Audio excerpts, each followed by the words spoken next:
Europe 1, 7h54, Thomas Soto. Un mauvais bulletin de notes pour nos élèves de CE2. On l'a vu, on l'a dit, leur niveau a baissé ces 15 dernières années. Ce constat-là, tout le monde le fait, mais pour les solutions, je me tourne vers vous, Danny Cohn-Bendit, bonjour. Bonjour Thomas. Alors on fait quoi ?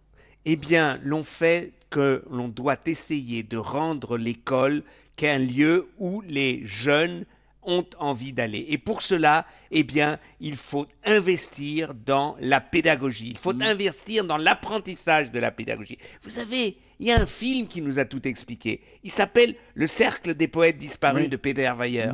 Eh bien, c'est toute l'histoire de la pédagogie. C'était un collège très autoritaire, etc. Eh bien, ce professeur est arrivé à avoir un contact avec les jeunes et avec ce contact, avec sa pédagogie, eh bien, il leur a fait apprendre toute la poésie. Ouais, mais c'était un doux rêve, ça. C'était un merveilleux film, mais c'était un doux rêve, non, Danny ?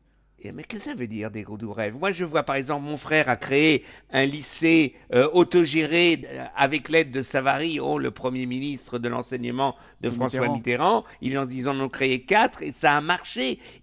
On peut créer des lieux où les jeunes se sentent bien. Alors vous allez me dire, ouais, mais ça, c'est pour les marginaux, etc. Non, mais c'est là pour le plus grand nombre, de fait. Pourquoi pas ?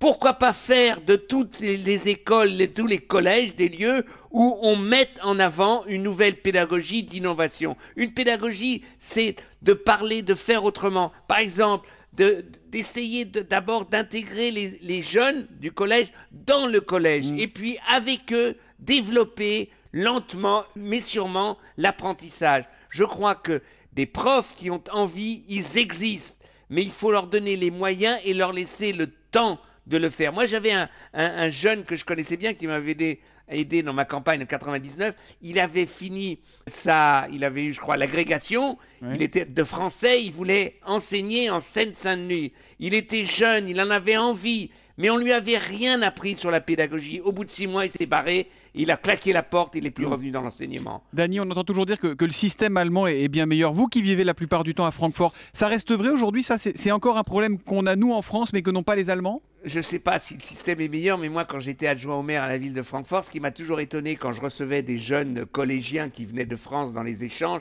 pour eux, les collèges allemands, c'était le paradis, c'était l'anarchie.